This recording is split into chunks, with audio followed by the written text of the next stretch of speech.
Well, today is the anniversary of the Battle of Agincourt, and you might think that's some kind of pub trivia test, but it's not.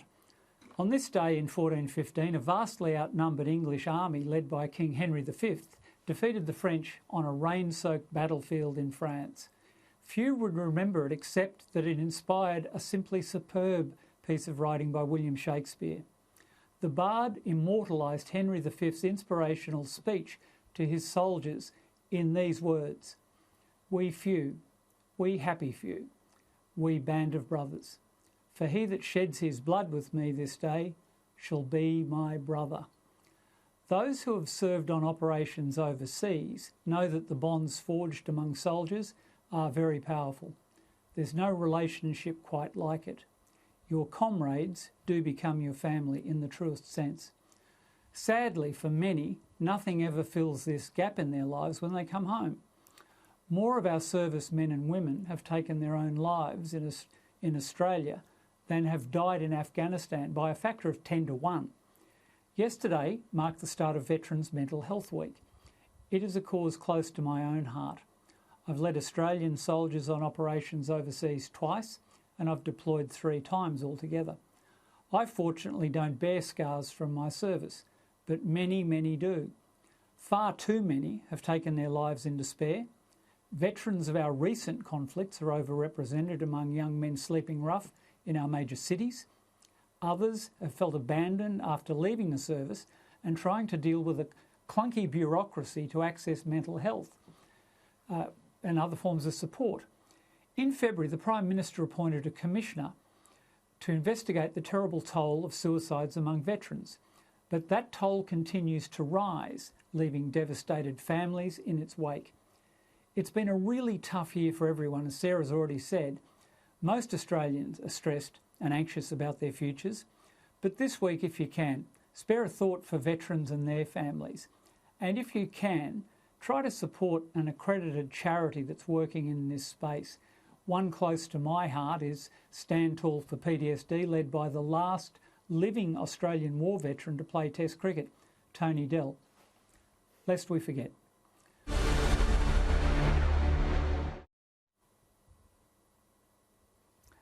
Well, Corey, I guess we've driven everyone over to the Rugby League Grand Final with all this talk about suicide and depression, but if anyone's still watching, what do you make of all this?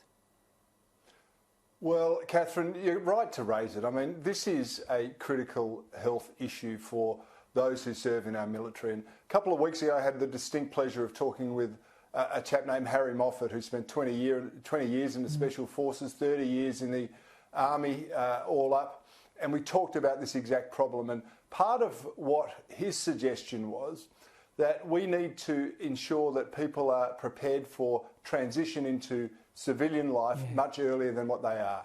It's not when you've decided, oh, I'm getting out of the regiment or out of the corps, that they start giving you the training. It should start actually when you join. You've got to develop some skills, some credentials that will enable you to replace one very demanding job with another form, another occupation that will give you a similar sort of engagement. That's one of the things.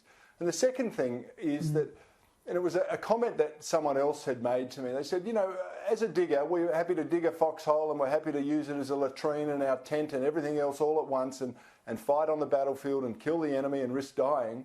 But we don't do that and then expect to come home and have another fight or a battle with the DVA. So anyway, we can get the Department of Veterans Affairs to more economically or more expeditiously deal with some of these issues rather than turning into another battleground. We will be better off, and that means that there has to be something done at government level. Now, Tanveer, you 100%. Are, in the mental health space. Is your perspective on this? Do you have a particular insight that is different to Catherine's and mine?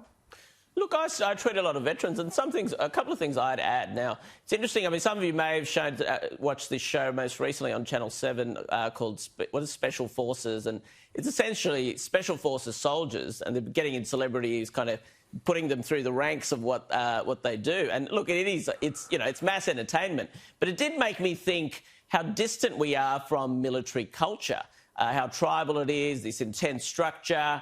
A lot of old traditional methods, teaching by humiliation, all of these kind of things that have sort of gone out of popular culture.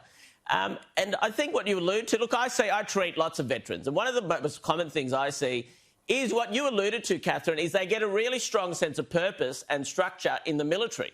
It's often the strongest sense of purpose that they've ever had in their life.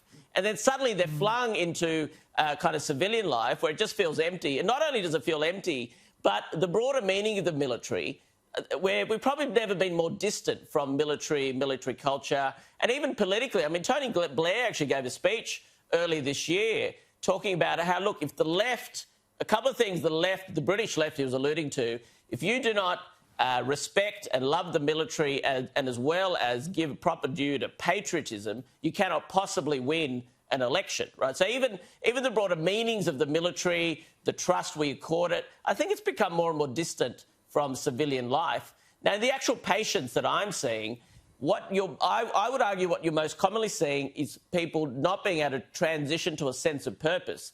Now, PTSD rates have actually tripled in the last 20 years. And in the military, so often what you see called PTSD is often people lacking a sense of purpose. Most of them actually have not done frontline duty, Catherine, increasingly, in the last 10, 15 years. They may have certainly had, some very difficult experiences, but most of them have not actually had objectively life-threatening events. But what actually happening is they really struggle to get a sense of purpose after leaving the military.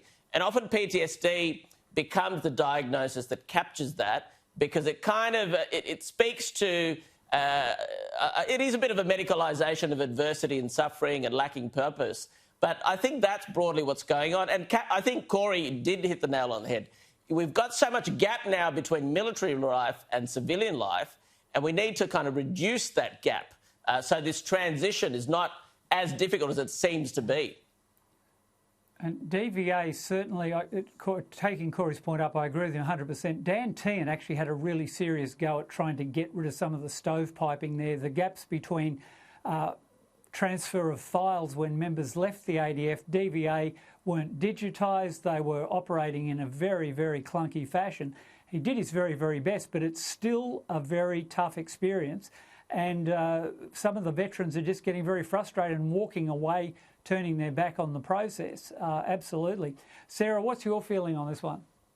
Well, Catherine, I think that was really beautifully said, if I can just say. I think anyone who was watching the grand final really missed out there on your insights on this. And look, I'm obviously often the lone voice of dissent on this panel, and I can't find anything to disagree with anything that the three of you have said.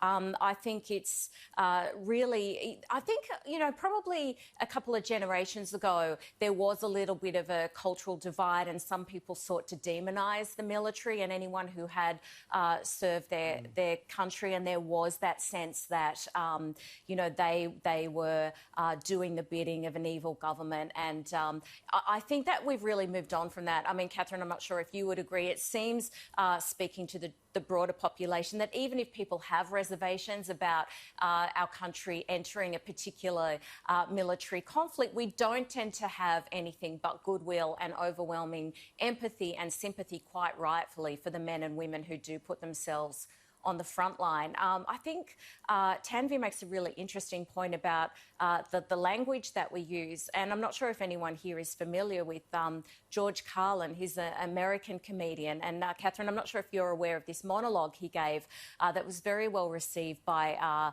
veterans in America, where he talked about in World War I, we called this trauma being shell-shocked. And then in subsequent wars, it became known as, I believe, combat fatigue and then operational exhaustion. And now we term it post-traumatic stress disorder. And his famous line was, if we'd maybe just kept to calling it shell-shocked, then the Vietnam War veterans might have got a lot more support. I'm not sure if you agree that we might have got a bit bogged down in the jargon. Yeah, there's a bit of that, I think. I think there's been a real issue with DVA. The more I talk among veteran mates who've struggled to make sense of the system, the lack of meaning, it's very confronting to leave the system, because you do develop deep relationships and there's an emptiness accompanying that. But look, I want to pay a tribute to two mates of mine, both Tonys. Tony Abbott, who actually took a real interest in this when he was Prime Minister and made veterans the subject of his Prime Minister's 11 fixture. the last, as I mentioned earlier, a friend of mine, Tony Dell, big left arm fast bowler from Queensland, played only 2 test matches, but he was a Nasho in Vietnam during the Vietnam War. Tony took 20 years to realise that the emotional ups and downs he was experiencing were related to what happened in combat during the Tet Offensive.